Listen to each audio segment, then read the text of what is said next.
तो खतरनाक मॉन्स्टर्स के साथ लड़ाई स्टार्ट हो चुकी है, जिसमें बहुत सारे एस क्लास हीरोज पर भी मुश्किल आ रही है, पर वो फिर भी किसी भी कीमत पर हार मानने के लिए तैयार नहीं है। और यहाँ एटॉमिक समुराई तारो के पास पहुँच गया है। तो क्या अब एस क्लास हीरोज मॉन्स्टर्स को हरा के तारो को बचाकर वापस बाहर ला पाएंगे या नहीं? तो चलिए देखते हैं कि आगे क्या होता है। तब यहाँ चाइल्ड एम्परर वागनम को बाहर लेकर जा रहा होता है और वागनम उससे पूछने लगता है कि क्या वो इसके बाद उसे उसके फादर के पास ले जाएगा, जिसके लिए चाइल्ड एम्परर मना कर देता है और बताता है कि बाहर और क्लास के हीरोज उसका इंतजार कर रहे हैं, जो कि उसे सही सलामत पहुंचा देंगे। जिस वजह से वागनम उनके साथ जाने से मना कर देता है, पर चाइल्ड एम्परर उसे समझाता है कि दुश्मन बहुत ज्यादा ताकतवर है, जिस वजह से उसे वापस आके उनसे लड़ना पड़ेगा ताकि वो एस क्लास हीरोज का साथ दे सके। और ऐसा इस वजह से भी है क्योंकि एस क्लास हीरोज कभी भी इकट्ठा काम नहीं कर सकते, जिस वजह से उन्हें एक लीडर की जरूरत है और वो लीडर और कोई नहीं चाइल्ड एम्परर बनेगा। तब वो लोग बाहर पहुंच जाते हैं और child emperor class S heroes को बता देता है कि वो वागनम को लेकर बाहर आ गया है, पर कोई भी उसकी बातों का रिप्लाई नहीं कर रहा होता, जिस वजह से उसे लगता है कि कुछ न कुछ जरूर गड़बड़ है। और वो सकिंगाल से पूछने लगता है कि क्या उसने ट्रांसमीटर का अच्छे से इस्तेमाल करना बताया था ना।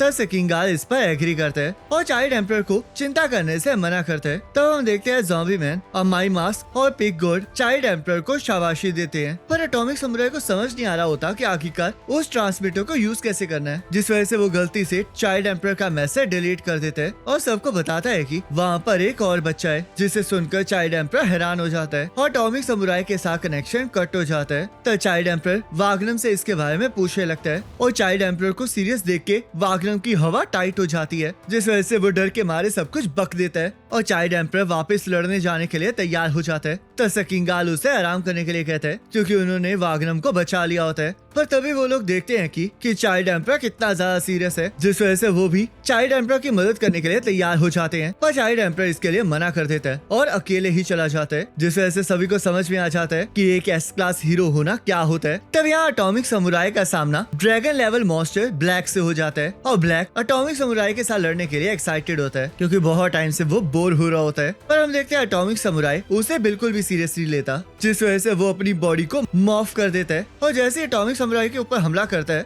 वैसे एटॉमिक समुराई उसका हाथ काट देता है और हम देखते हैं उस कटे हुए हाथ में से ब्लैक जैसे और मॉन्स्टर्स पैदा होने लगते हैं, जिस वजह से एटॉमिक समुराई को समझ में आ जाता है कि ब्लैक स्प्लिट होकर डिवाइड होता है, पर वो अभी भी उसे सीरियसली नहीं ले रहा होता। तुम्हें अभी भी लगता है कि तुम इस लड़ाई को जीत सकते हो तो तुम बिल्कुल बेवकूफ हो। मैं एक ऐसा मास हूँ जिसके काउंटलेस वर्जन्स हैं, तो इसलिए चाहे तो मुझे जितना मर्जी काटो, क्रश कर दो या फिर ट्विस्ट कर दो, पर मैं हमेशा मल्टीप्लाई होता रहूंगा। तो एटॉमिक समुराई कहता है अगर तुम मल्टीप्लाई होते रहोगे तो मैं तुम्हारे ऊपर काउंटलेस स्लैशेस से हमला कर दूंगा और जीत जाऊंगा। तब ब्लैक एटॉमिक समुराई को चैलेंज कर देता है, जिस वजह से एटॉमिक समुराई उसके टुकड़े टुकड़े कर देता है, पर ब्लैक फिर से मल्टीप्लाई हो जाता है और हम देखते हैं ऐसा करते करते एटॉमिक समुराई उसके बहुत सारे टुकड़े कर देता है, जिस वजह से ब्लैक की तादाद बहुत ज्यादा बढ़ जाती है और एटॉमिक समुराई घिर जाता है। तब ब्लैक एटॉमिक समुराई के ऊपर हमला कर देता है, जिससे कि उसे एहसास हो जाता है कि स्प्लिट होने के बावजूद भी ब्लैक कितना ज्यादा ताकतवर है और उसने उसे अंडर एस्टिमेट किया है। तब ब्लैक एटॉमिक समुराई को बहुत बुरी तरह धोने लगता है, जिससे कि एटॉमिक समुराई का बुरा हाल हो जाता है और ये देख के ब्लैक जोर जोर से हंसने लगता है। पर तभी हम देखते हैं एटॉमिक समुराई ने सीलिंग को काट दिया होता है, जिस वजह से वो सीलिंग जाके सीधा ब्लैक के ऊपर गिरती है। तब ज़ॉम्बी मैन को भी वो हाइड आउट हिलता हुआ दिखाई दे रहा होता है, जिस वजह से वो अपने साथियों की चिंता करने लगता है। पर तभी एक बंदा उसके पीछे आ जाता है जो कि अपनी लाइटनिंग से उस पर हमला कर देता है और वहाँ पर एक बहुत बड़ा धमाका होता है। तब हम देखते हैं वो भी एक dragon level monster homeless emperor होता है, जिसे लग रहा होता है कि उसने ज़ॉम्बी मैन को मार दिया है,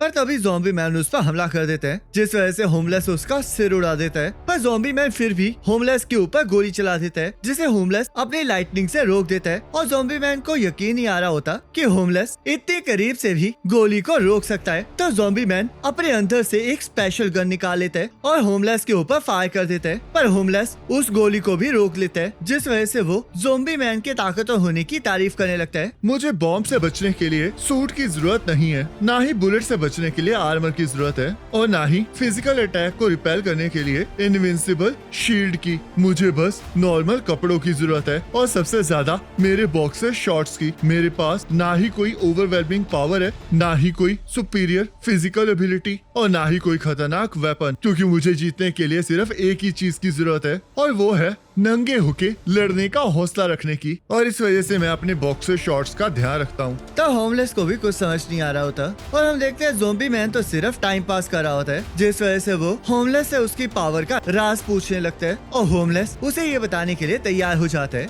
1 महीने पहले मुझे जॉब और घर से निकाल दिया गया था, जिस वजह से मैं दर बदर भटकता रहा, और मुझे काम से इसलिए निकाला गया था क्योंकि बॉस ने मुझे न्यू कमर्स की वेलकम पार्टी के लिए नंगे होके नाचने के लिए कहा था, और इसी वजह से मुझ पर सेक्सुअल हैरेसमेंट का केस हुआ। पर इस सब के बावजूद भी मैंने जब आसमान में देखा तब मुझे मेरे बॉस के लिए कोई नफरत महसूस नहीं हुई। मुझे महसूस हुआ कि ये अर्थ सबसे बड़ी बिल्डिंग है और ये आसमान किसी भी मैन मेड लाइट से ज्यादा चमकदार है, और मुझे एहसास हो गया कि ये पूरी धरती मेरा घर है। तो ये सब कुछ सोचने के बाद मैंने ये अंदाजा लगाया कि ह्यूमंस धरती माँ से बहुत ज्यादा दूर हो गए हैं और अपने ही बेवकूफी भरे रूल्स में जी रहे हैं, जिस वजह से मुझे गुस्सा आ गया क्योंकि इन जैसे कचरे लोग मुझे अपने से कम समझ रहे थे। और तब मैंने सोचा कि अगर मुझे धरती माँ से मिलना है तो मुझे मरना होगा। पर तभी मेरे सामने भगवान आ गए, जिन्होंने मुझे बताया कि मैं सही हूँ और ह्यूमंस बेवकूफ हैं, और इसी वजह से उन्होंने मुझे ये पावर दी। ये ऊपर वाली की दी हुई डिवाइन पावर है और ह्यूमंस इस धरती के लिए खतरा है, जिस वजह से अब मैं उन्हें डिस्ट्रॉय कर दूंगा।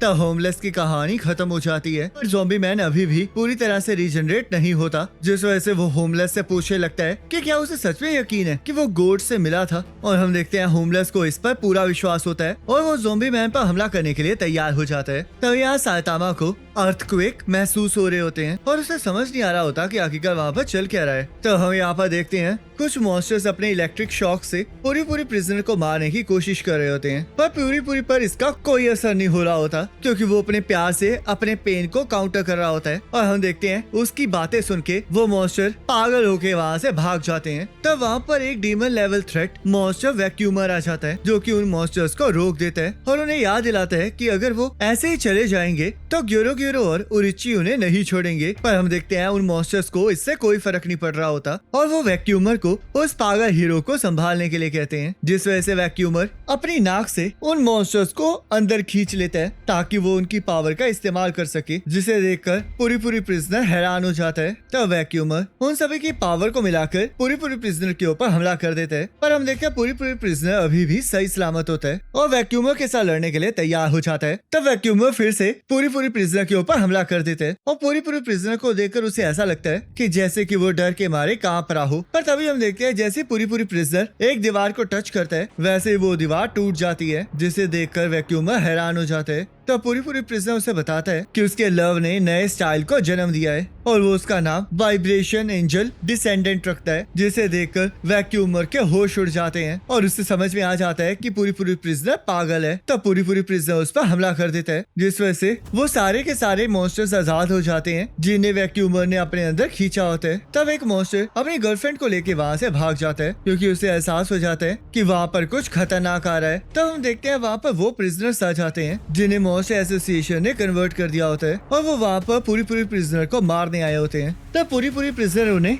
हनी कहने लगता है और उन्हें बचाने के लिए आगे बढ़ने लगता है, पर तभी वो मॉन्स्टर्स उन्हें मारना स्टार्ट कर देते हैं क्योंकि वो प्रिजन से ही उससे परेशान हो चुके होते हैं और उसे बता रहे होते हैं कि वो किस तरह उससे नफरत करते हैं। तब पूरी प्रिजनर को लगता है कि वो मॉन्स्टर बनने की वजह से ये सब कुछ कर रहे हैं, जिस वजह से वो उन्हें अपने साथ बिताए अच्छे दिन याद दिलाने लगता है और उन्हें बचाने की बात करने लगता है। वो मॉन्स्टर्स ऐसा नहीं चाह रहे होते और पूरी प्रिजनर उनकी कोई बात नहीं सुन रहा होता। तो वहाँ पर ड्रैगन लेवल मॉन्स्टर नयान आ जाता है, जो कि पूरी प्रिजनर को बताता है कि जब एक ह्यूमन मॉन्स्टर में कन्वर्ट हो जाता है तो वो दोबारा से कभी भी ह्यूमन में कन्वर्ट नहीं होता और सीधा पूरी प्रिजनर के ऊपर हमला कर देता है, जिस वजह से उसका बहुत सारा खून निकलने लगता है। तो न्यान उन मॉन्स्टर्स को पूरी प्रिजनर को खत्म करने के लिए कहता है, पर हम देखते हैं पूरी प्रिजनर अभी भी नीचे नहीं गिरा होता। तुमने कहा कि मेरे ये प्यारे हनीस दोबारा से ह्यूमन में कन्वर्ट नहीं होंगे, तो बिल्कुल गलत कह रहे हो क्योंकि एक ह्यूमन हर्ट ही होता है जो कि तुम्हें ह्यूमन बीइंग बनाता है। तो इसलिए जब तक मेरे बॉयफ्रेंड्स के अंदर ये रहेगा तब तक वो ह्यूमन बने रहेंगे। तो सारे मॉन्स्टर्स उससे और ज्यादा परेशान हो जाते हैं और उस पर हमला करना स्टार्ट कर देते हैं, पर पूरी